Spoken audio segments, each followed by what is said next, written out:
experience on the system, then the floor is yours. Thank you. Thank you.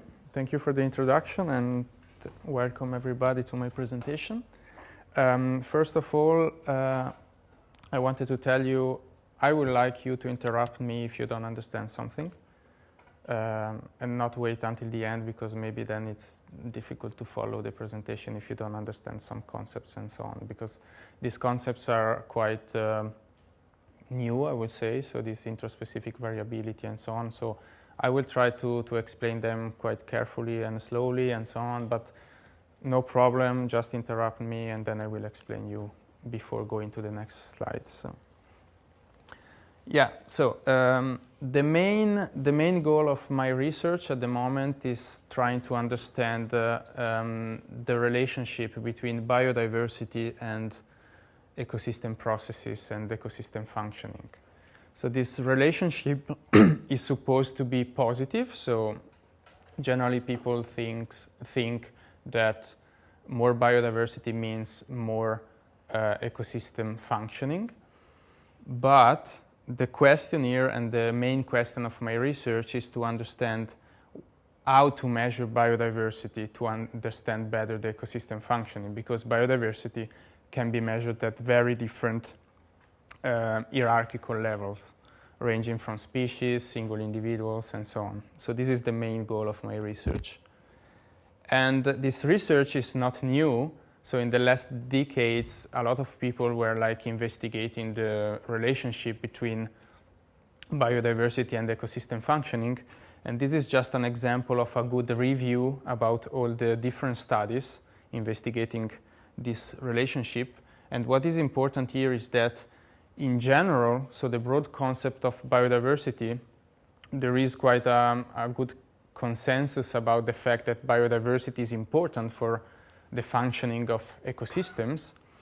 But, for example, species richness, that is the most commonly used measure of biodiversity, has very variable results. So sometimes we found that species richness is increasing the ecosystem functioning, sometimes no effect, and sometimes even negative relationships.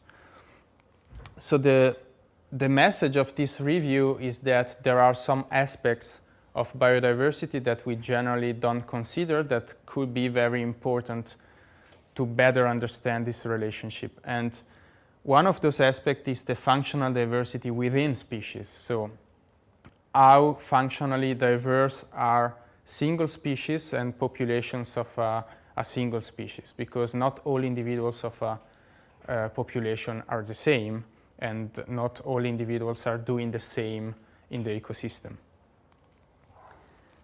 So to tackle this question, we use the definition of trait. So trait are these features of single individuals. And the definition is given by Cyril Viol in this paper, and is defined as any morphological, physiological, or phenological feature measurable at the individual level. So something that we can measure on single individuals within a population.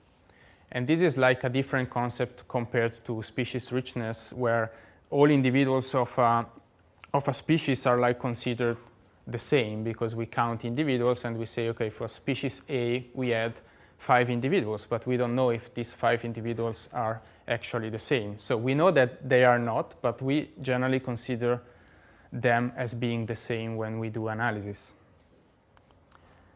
So basically for me and in our approach, trait is just a phenotype, so something that we can measure on a single organism. This is just one possible definition, because we know that traits can be measured at very different hierarchical levels. So this is like the individual approach, where you measure morphological and physiological traits.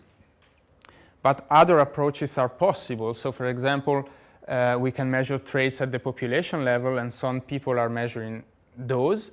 And in this case, we get demographic parameters, for example, growth rate of a population. This is like something that we measure at a population level, so how fast the population grows, and is not an individual level feature. we can measure community properties, and even at the ecosystem level, then we can measure the processes. So I'm not saying here that the only possible approach is mine approach, but for example, demographic parameters are quite important and relevant to understand some processes. This is just one example of this, where population level adaptation can allow predictions about how populations are reacting to global change at a global scale. And this is a paper published by a colleague of mine. He's working now with me in my lab group at the Eawag, and as a postdoc.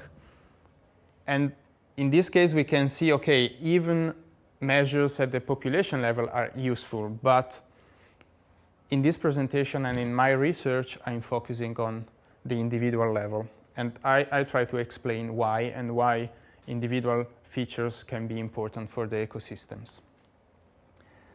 This is another review by Bolnik, and it explains why intraspecific trait variability, so the differences between single individuals in a population, even if these individuals are belonging to the same species, why they are important, and they can change and modify the community structure and dynamics. And I won't go into details about this one, but it's just to say that there is also quite a lot of theoretical works that show that this individual level variability can be important at the community level. So this is just a sketch to summarize these ideas. So this is one approach. So people thinking at communities like a group of species, where species are like homogeneous within species. And this is another approach where communities are groups of populations, and you can see different populations of the same species. For example, here white and white is the same species, but the individuals within the population are different. And this is my approach. So my objectives in this case, what I did during my PhD until now, was really to find some metrics, so indices that can quantify this trait variability at the community level, but taking into account inter- and intraspecific differences in traits. So consider that individuals can be different even within a species. And a second step is, after validating these metrics, is to understand how important are these metrics to explain processes at the ecosystem level. Because maybe we can measure these differences, intraspecific differences and so on, but maybe they are not important. It's just important to know how many species we have, and not how different are individuals within a species. So these are like the two steps. The first one is more theoretical. The second one is tackled using monitoring data in the field. My model organism to understand that is phytoplankton, and there are some good reasons for that. One is that phytoplankton is really important for the food chains at a global scale, and phytoplankton is responsible, for example, for 50% of the primary production on Earth. So it's really important for ecosystems in general. And secondly, with phytoplankton, it's possible to measure single individuals, so single cells, quite easily. But to do that, we cannot use the usual methods. So generally, to study phytoplankton, you go to the field, you take samples, and then you go to the lab. Under the microscope, you say, okay, this cell is belonging to this species, and so on. So you count basically the number of species. And you don't generally measure single cells under the microscope and not in the field. This is not possible. So to do that, we have to use another method. It's quite new, but not really new. With scanning flow cytometry, we can measure single phytoplankton cells. And now I try to understand, to explain how it works, more or less. So we have a device. This is the device that we have in the field on a platform. And then we suck water from the lake at different depths to sample different communities. We suck the water up at the surface, and then the water, so the sample is here. We suck the sample within the machine, and the machine is able, with different fluids, to separate the different cells, and single cells are going through this injector, and we have two lasers that are hitting the cell with different wavelengths. And with this information, then we have detectors, because the light is hitting the cell, and then with detectors we can gather two different information. So one is the scattering of the cell, so how much light was passing through and how much was like deviated by the cell. And the second information is the emitted fluorescence, because when you hit a phytoplankton cell, that is a plant basically, with a wavelength, then the pigments will emit some kind of light. And this emitted light is dependent on the type of pigment you have within the cell. And we can do that for every single cell in the sample. So basically every day we can measure thousands of cells, and in a season millions of cells in that way, in an automatic, more or less automatic way. So we have to go to the field to check the system, but basically the system is working automatically. So it's moving in the water, taking sample from different depth, and then measuring automatically all cells in this sample. What we get is like for every single cell we have such a scan profile. So it's not just a total amount of the pigment, but it's like a scan profile, so that basically we can also have information about how the pigments are distributed within the cell, and how complex is the internal part of the cell, and so on. So we have very different information, and from this scan profile then we can extract different parameters, and these parameters are our traits. So for every single cell we have different parameters that are like describing the shape of the cell, more or less, the size, and the pigment composition. We know that these traits that we are measuring are relevant for important ecological functions, because this is a publication by Lichman and Klaus Meyer. We know that these morphological and physiological traits are important for reproduction, resource acquisition, and predator avoidance of single cells.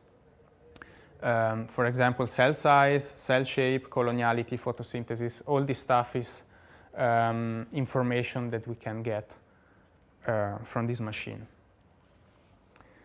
Now, the important step here is, so you have to imagine for every single community, then we have millions of numbers, basically. So we have thousands of cells, and for every cell we have a lot of information. So size, shape, pigments, and so on.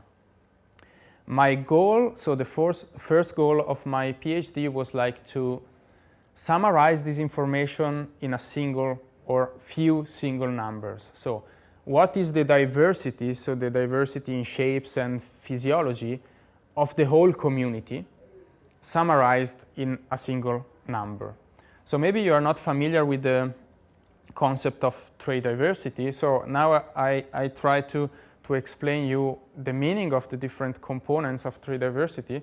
And please ask me if you don't understand, because then this is like the core of the presentation. So trait diversity is supposed to be composed by different components. Here is just a simple example, and just for you to know, so every single red point is an individual, so in this case a phytoplankton cell, and the axes here are just two axes and are traits. So for example, we can imagine x-axis is like size, and y-axis is like the concentration of a certain pigment. Then you have all individuals of your community, and for example, this individual is very big but very with very low fluorescence, and this individual is small but with high fluorescence, for example. So we can put every single individual within this space, and then the trait richness is the trait space occupied by all individuals in the community. So in this simple example, you can see that these 6 individuals, we have 6 here and 6 here, but these 6 are like occupying much more space in the trait space than this here, because here you see that the trait space occupied is just smaller. This is just the general definition of trait richness. Then I will go into details how I measure that and the calculation for that. The evenness, so the concept is the same, every individual is a red point, and the evenness is like describing how regularly are the individuals distributed in the trait space. So again, simple example with just 6 individuals.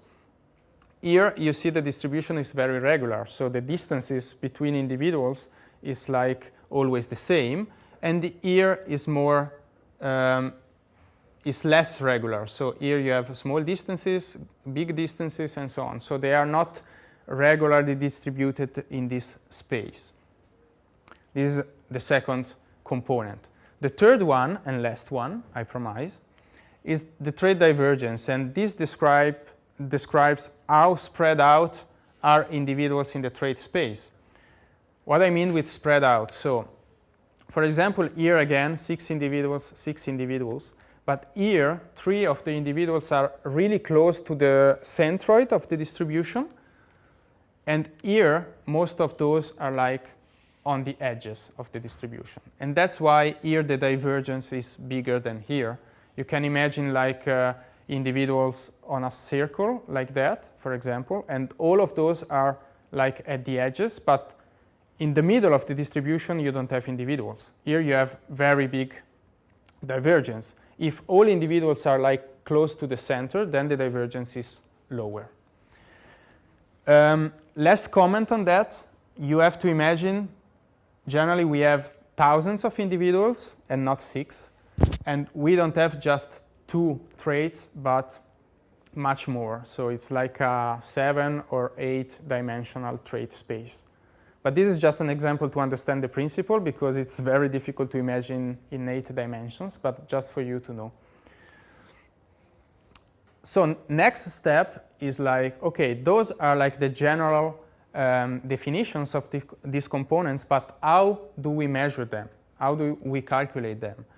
Since we are using individuals and not species, because in the literature we have a lot of indices to quantify richness, evenness, and divergence. But they are applied to species. So generally people take an average trait of a species. For example, let's take an example, a bird species. Then you go in the literature and you say, okay, this bird is that long, I don't know, 23 centimeters, right? This is like a mean value for the species. And it's not like that all individuals are 23 centimeters long. But what is tricky here, as soon as you move from the species to the individuals, also mathematically it gets difficult, because to calculate these indices with thousands of points, or with, I don't know, if you have a lot of species, generally you have, I don't know, in phytoplankton, 100 maybe, but individuals are like millions. So first of all, I did a review of all indices in the literature, and I was like deciding which ones are applicable to individual level information. First of all, I only took the indices that can take into account multiple traits at the same time, so multiple trait space and not just one trait one by one.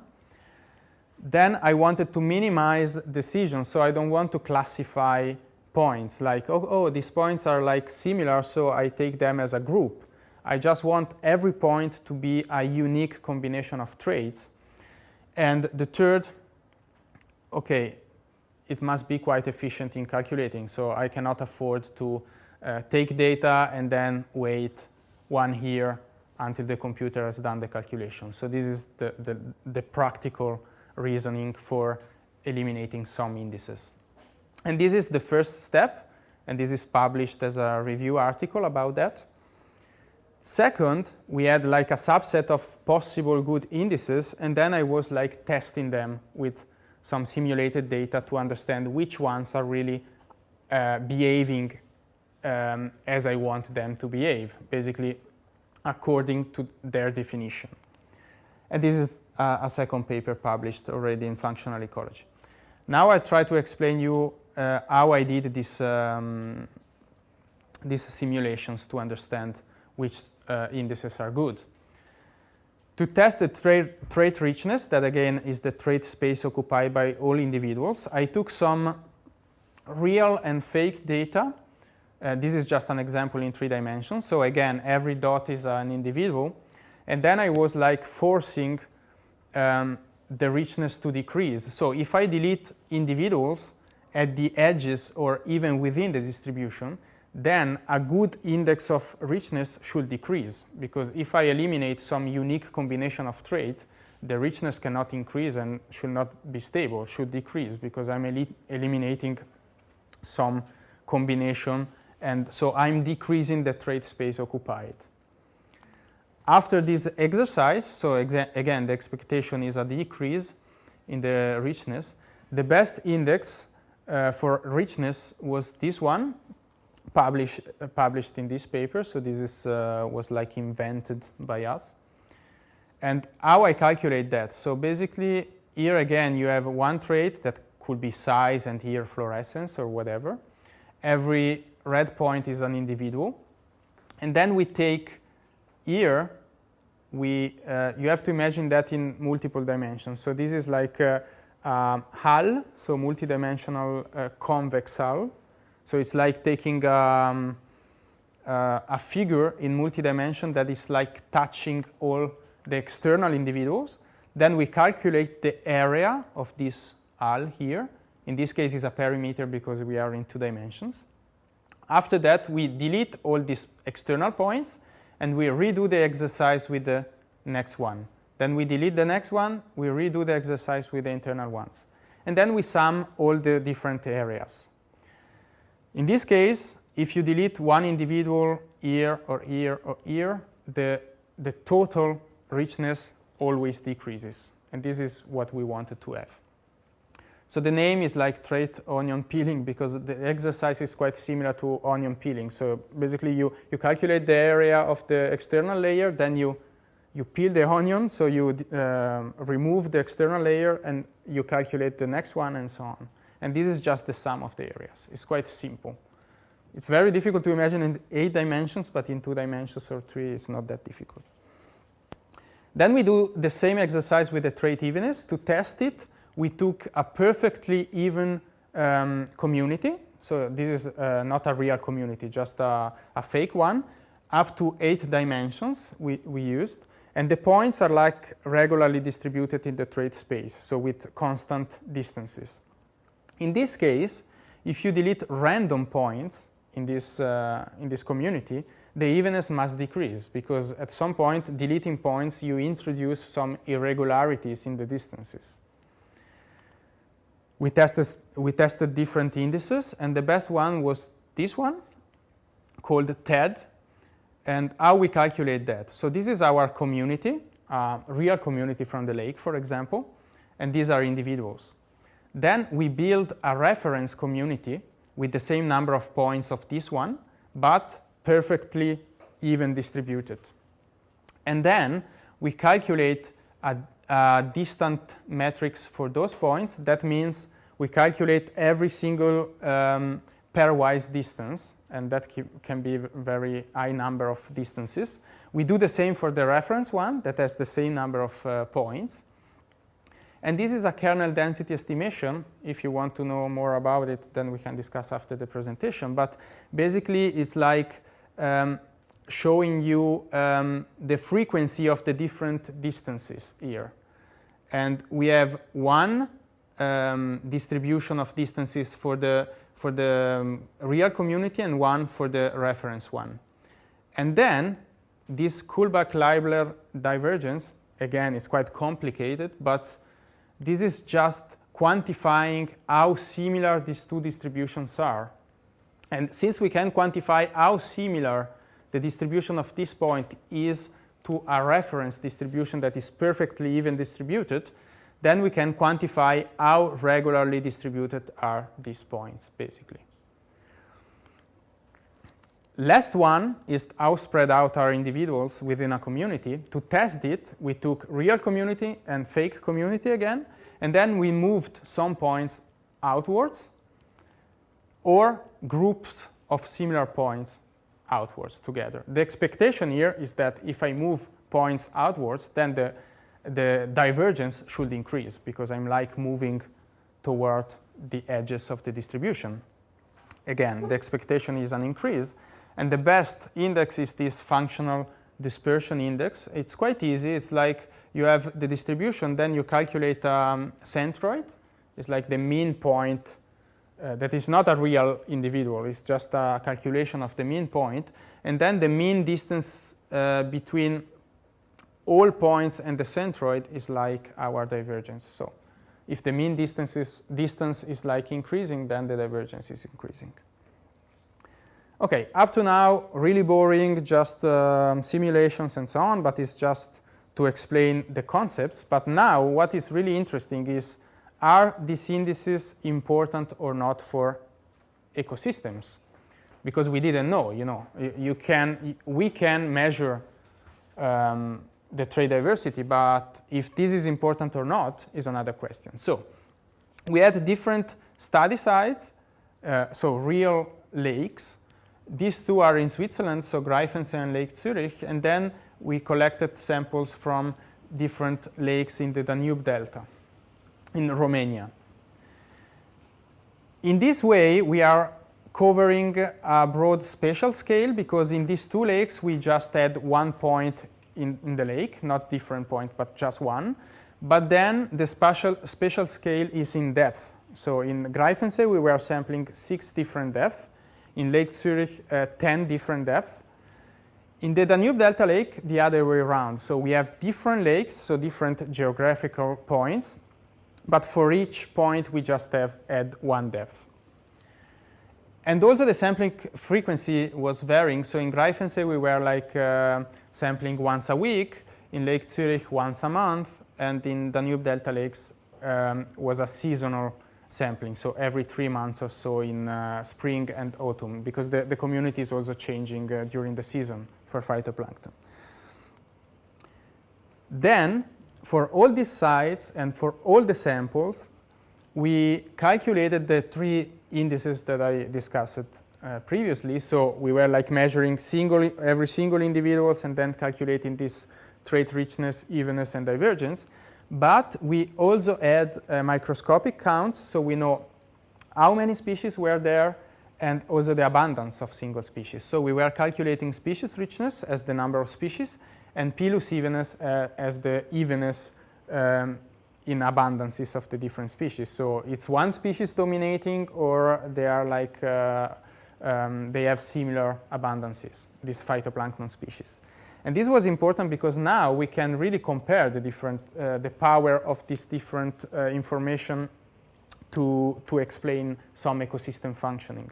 And our ecosystem functioning in this case is the total biovolume. We are not that happy about it. So I mean, I know that it's not really a function, the biovolume.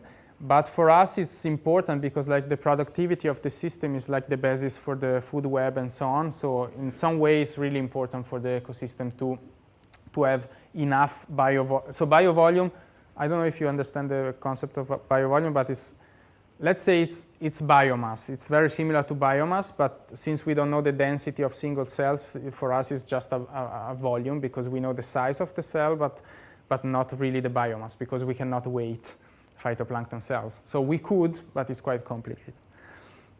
So we were calculating the total biovolume of the whole community, and this is our response variable. So what is really explaining how productive is our community? Is more species richness, or is most the trait diversity within the species? And here is important to know, so this trait diversity is also including the diversity within the species, but since we are measuring all the individuals in the community, is inter- and intraspecific trait variability merged together. Then we were using a linear mixed effect model, so we were correcting, for example, for the depth. So we took the depth as a random factor, and or the identity of the lake in the case of Danube Delta lakes and so on. And then we were taking all the possible combination of these variables. So we had some models with just species richness, then species richness and evenness together, or all the 5 variables together, and so on. So all possible combinations. And then we were like ranking the models according, I don't know if you know AICC, but this is like a goodness of the models. We were ranking them. And instead of taking just the best models, then we took the best set of models and we were doing model averaging. So basically you are estimating the regression coefficient of the best models and not just of one model. And this is like good because when you take just one model, you don't really know if this is really the best model. But if you take some models and you average, then your results are less dependent on the single model, basically. Now the results. So this is Greifensee. Again, the sampling was quite frequent. I mean, this is the platform. So here we have this device that is moving in the water and taking automatically samples.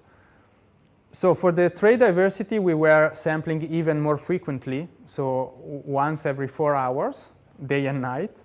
But since we wanted to compare with species richness, the frequency of manual sampling and microscope identification is less frequent. So we went once a week.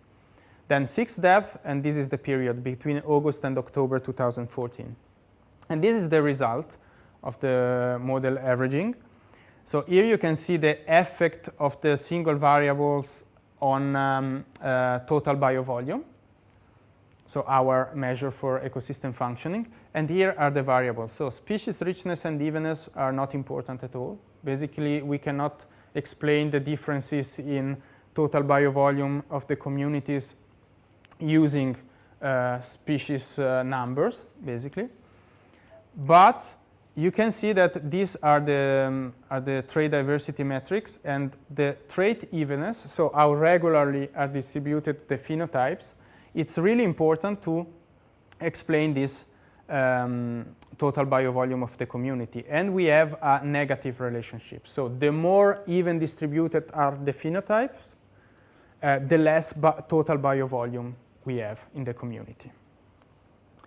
Lake Zurich is another lake. Again, the frequency was less, more depth in the lake.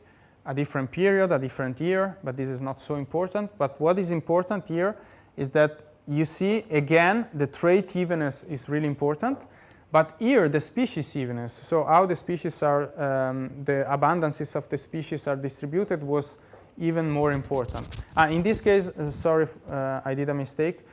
The species evenness here was calculated with biomasses and not abundances. So we were this is just more precise generally. And why is that, why we observe this difference? So we know that this lake was, since decades now, it's like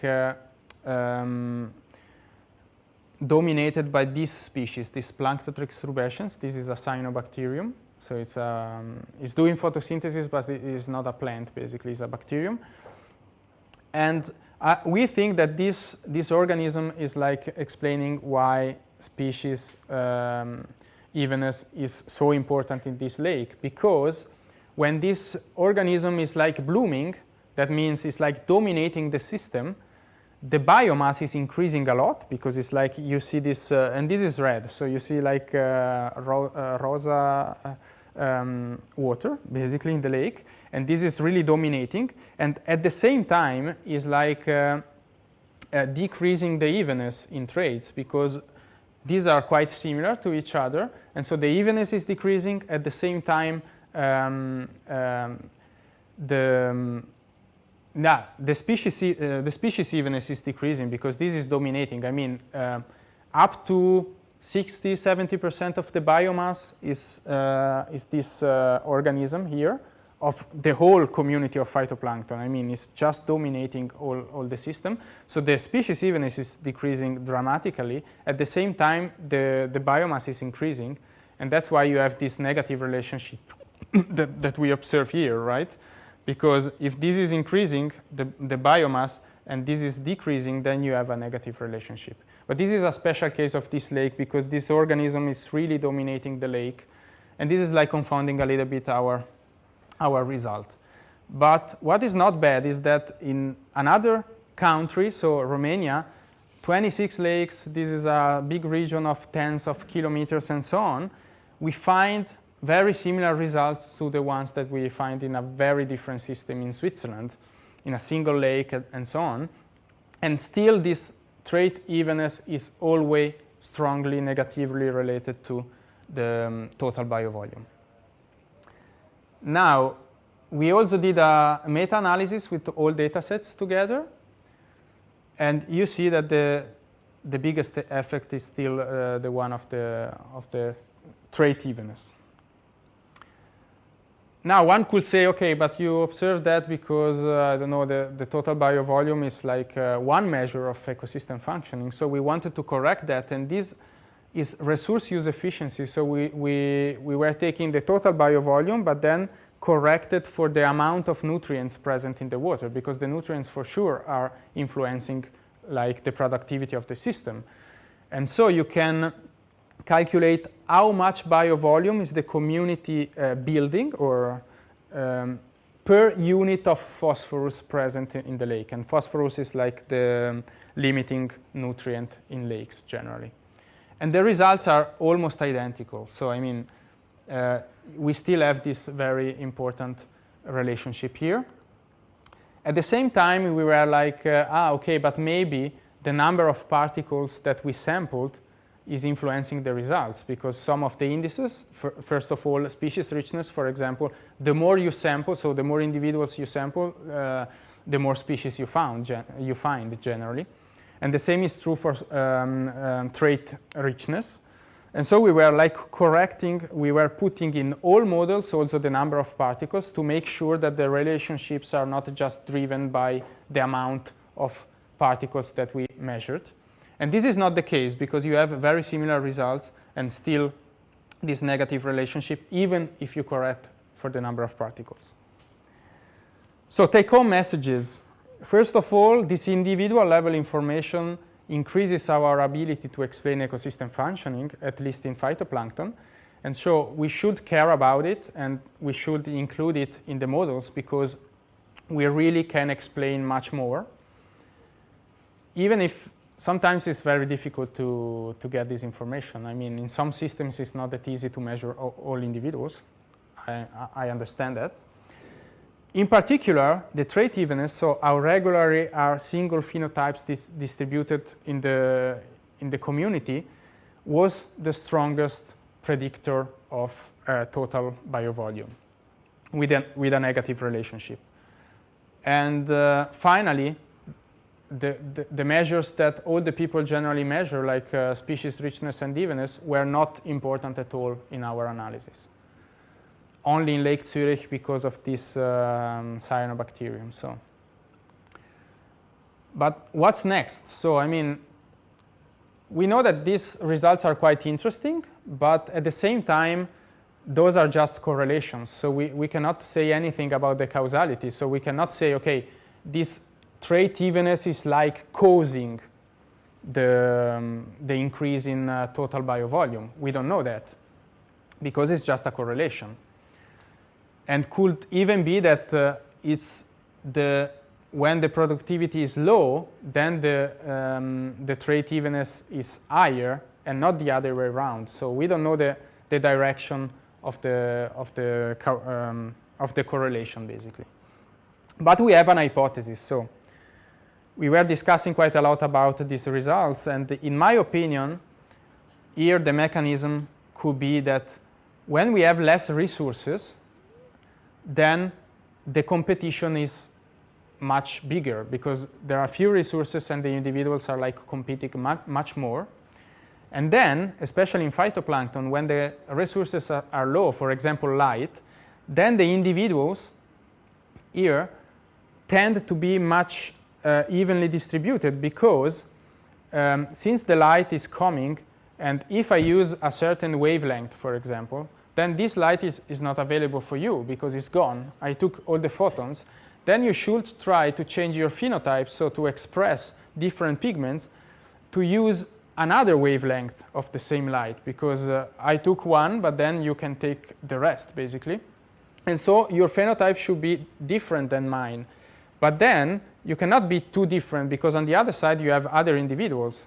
So the results of that is that, for example, your phenotype should be between yours and not too close to him, but not too close to him. And that's why we have this even spacing of the different traits. At the same time, less resources means less biomass production because the carrying capacity of the community is like smaller because you have less resources and you can build less biomass.